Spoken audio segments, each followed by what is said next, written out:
Welcome to More Than a Paycheck, the podcast for high achievers who feel trapped in their job but know something has to change.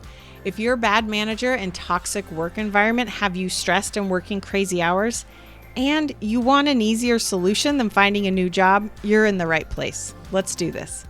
Hey y'all, a really good question came up in a workshop I gave last week that I wanted to dive into and talk about in more detail with you today. So the workshop was around what to do when you don't trust your manager, because unfortunately there's a lot of managers out there that I don't actually think you should trust, but it's kind of a tricky spot when you find yourself stuck in that situation, since your manager can really impact how challenging or easy getting promoted, working on new projects, taking risks, being vulnerable is in your day-to-day job. So this question came up of how do you navigate a manager that punishes you for standing up for yourself? Okay. And I wanted to dive into this and kind of dissect it and look at it through a few different lenses and give you a few different options to try today. So if you find yourself in a similar situation where either your manager is kind of retaliating because you've stood up and said, no, I'm not going to do that, or called them out on something, or if you feel like you need to stand up for yourself in some way, but you're nervous because you're not sure what the consequences are going to be, what their reaction is, okay? There's a lot of great advice out there of things of like, just say no, stand up for yourself, have a boundary. Cool. I think the problem with that is often they come from a place of privilege. Because I don't know about you, but I can't afford to lose my job. I need to have the income to support my family, to help some people, to meet some life goals. I can't really afford to lose my job. So when I hear executives or people in a different situation say, well, just say no, it really almost intensifies the frustration and urgency and worry around me needing to stand up to my manager and not feeling like I can because I don't feel like saying no is an option. Again, I'm not sure the repercussions. The other thing I just want to quickly remind you of is what is a boundary and what is not a boundary. A boundary is when you are going to do something if someone violates a boundary, okay? So I can request that you don't yell and curse at me, but I can't actually stop and control the words and the volume of it coming out of your mouth. What I can control is what I do if you start doing that, right? So a true boundary is if you're going to yell at me, I'm just going to walk away, or I'm going to hang up, or I'm going to remove myself from the situation, okay? Again, I can have a request that you please don't yell at me, but a boundary is not you yelled at me, therefore you broke the boundary. No, the only person that can break a boundary is me. If I don't walk away, that is breaking my own boundary, okay?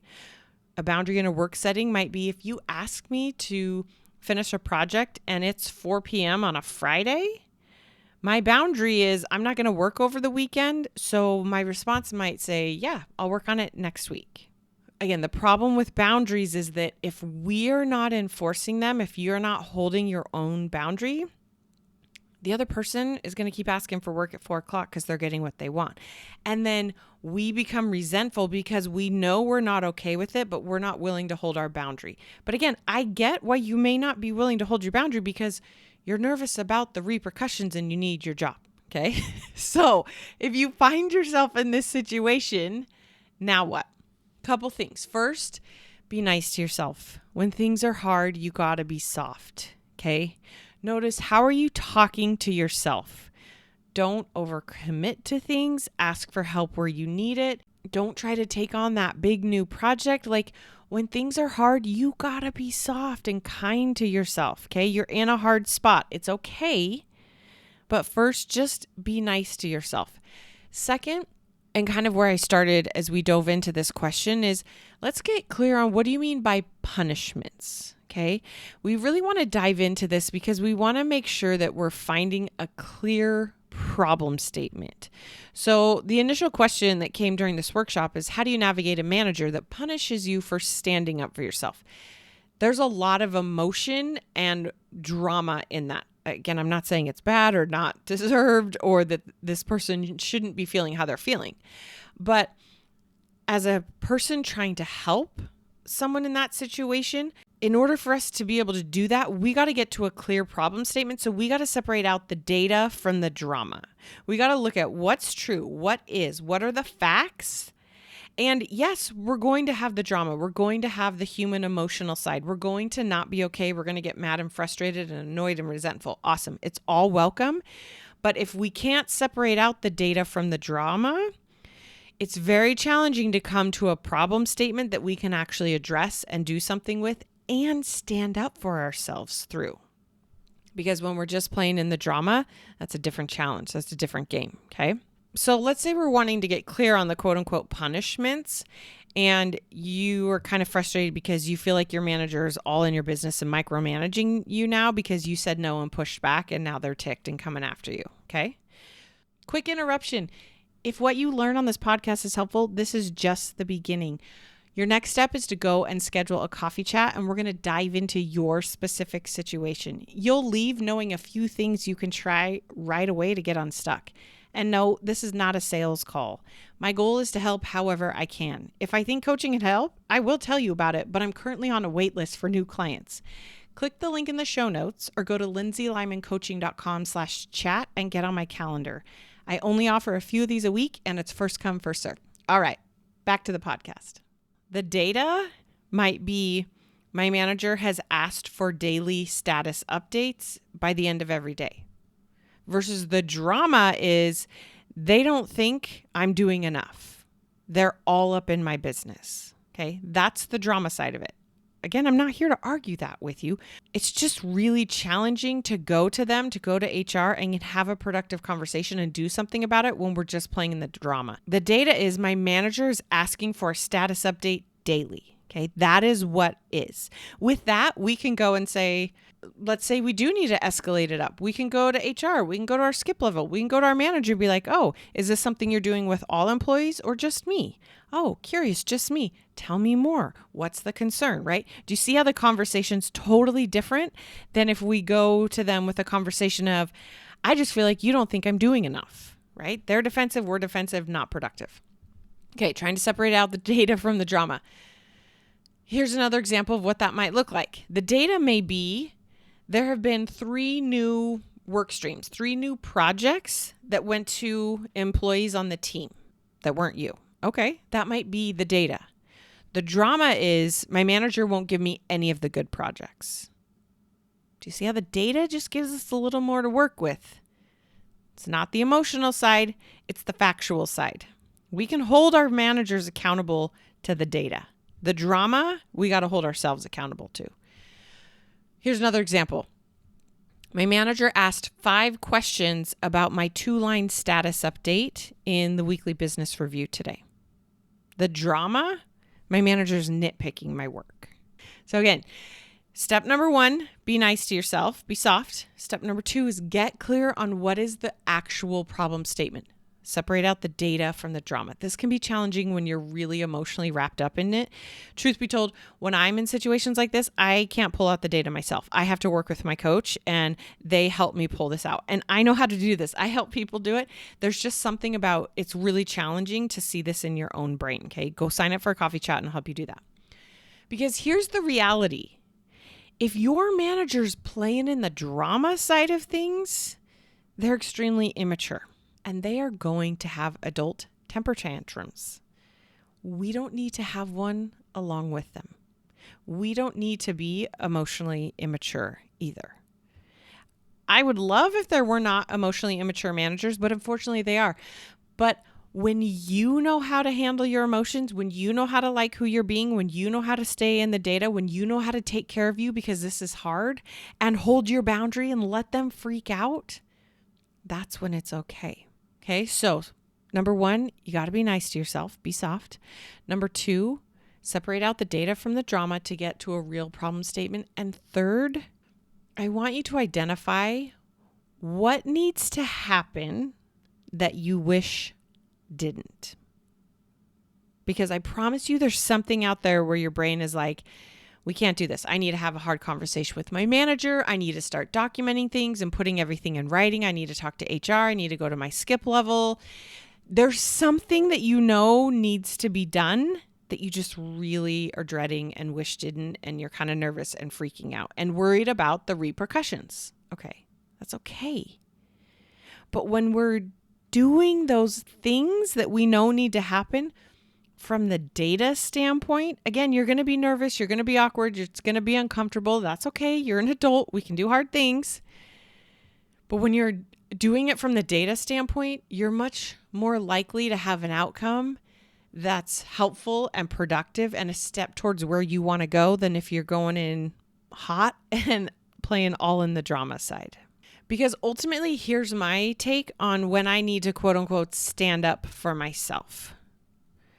Usually if I'm at the point where I'm like, no more, the end, this has got to stop, and I'm in that fully annoyed and frustrated and annoyed and resentful phase, there's a lot that's been leading up to that I've been ignoring and not doing and not having the hard conversations along the way. But here's where I like to take it. Do I feel like it's fair to push back on this? I ask myself this question. And usually the answer is, yeah, I do. What they're asking, they're not paying me to work nights and weekends. I've gone above and beyond. Not my problem that someone didn't plan and they're coming to me last minute. Not my problem that they let go of half the team and didn't change any of our goals or due dates, and now we're struggling. I'm doing everything I can. I'm doing a fair day's worth of work. In fact, I'm probably doing more than that. And I'm allowed to not keep working over the weekend, right? Do I feel like it's fair to push back on this? Okay. Usually if I'm at the I need to stand up for myself point, my answer is always yes. The second question I go and ask myself is, does this freak me out because I'm not sure how they're going to respond? The answer to that is also yes.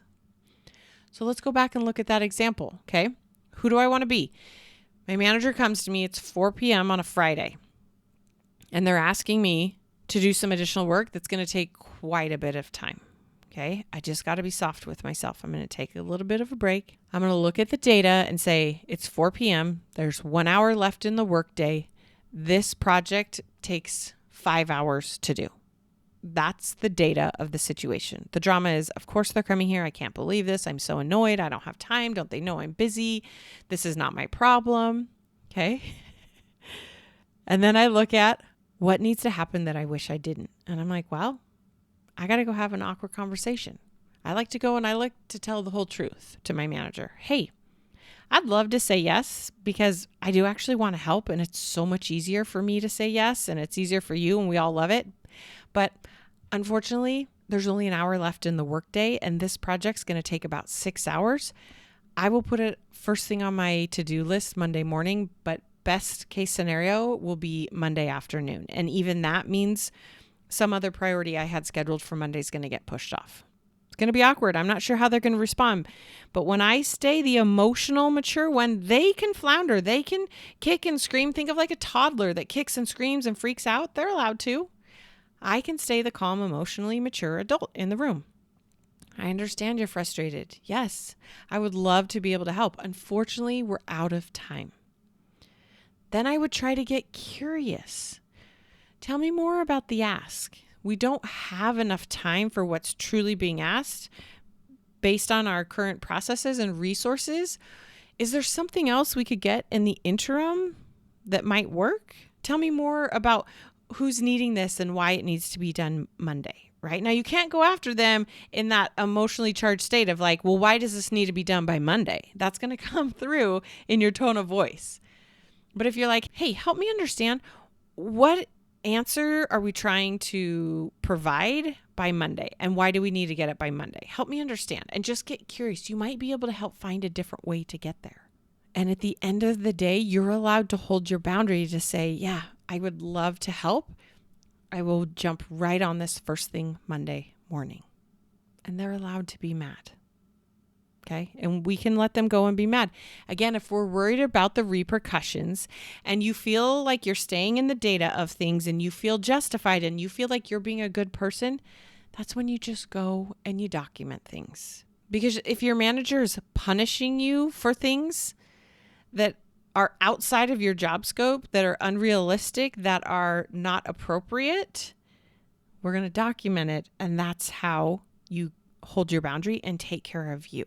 But usually what's happening is we get so nervous because we don't know how to be okay when our manager's freaking out. So instead, our manager gets mad and freaks out, and we get scared and worried and freak out as well. And now everyone's freaked out and even less productive at work and not actually working, but then not working over the weekend, but not resting because we're so freaked out and so worked up that we said no, that when we come back to work on Monday, we're not as productive because we didn't rest and we're freaking out.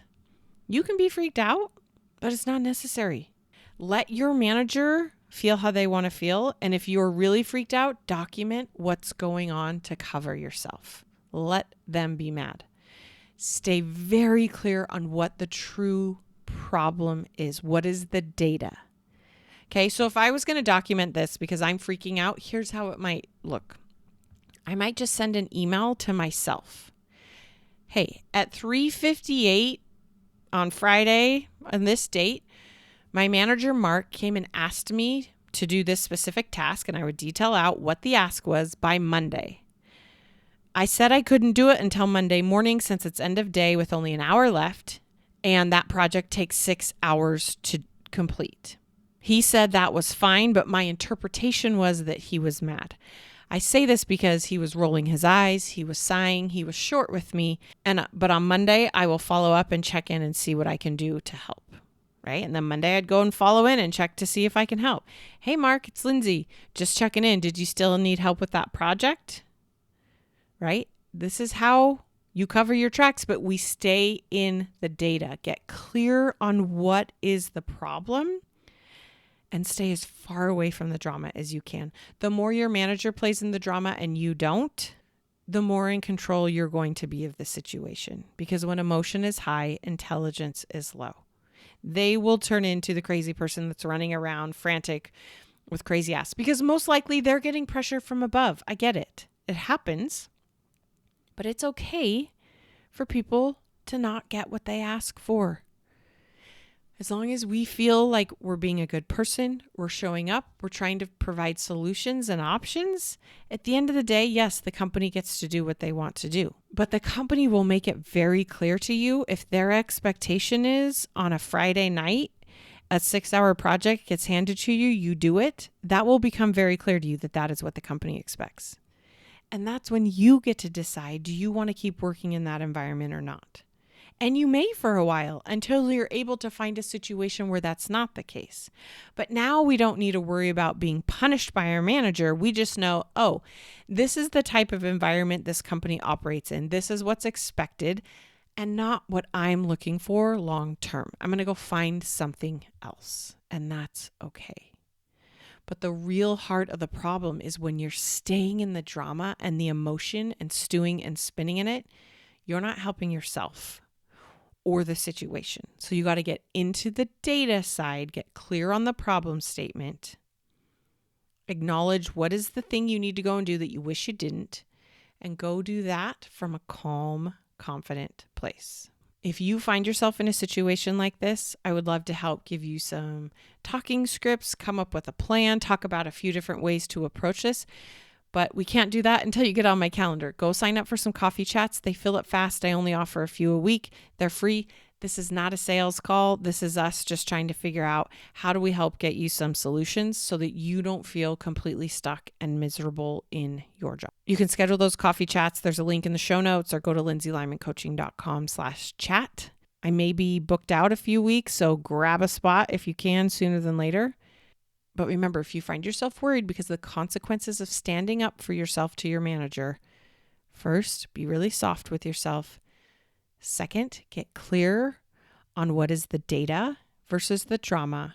And third, acknowledge what needs to happen that you wish didn't and go do that from a calm place. All right, y'all. You're amazing. You got this. We'll talk soon. Hey, you didn't schedule a coffee chat yet. Remember, that's the next step. There's so much more I can help you with. You're going to leave this coffee chat knowing a few things you can try right now, depending on your specific situation. This is not a sales call. My goal is simply to help however I can. If I do think coaching can help, I can tell you about it, but I'm currently on a wait list for new clients. Click the link in the show notes or go to lindsaylymancoaching.com/chat to get on my calendar. I only offer a few coffee chats a week and it's first come, first serve, so don't wait. Chat with you soon.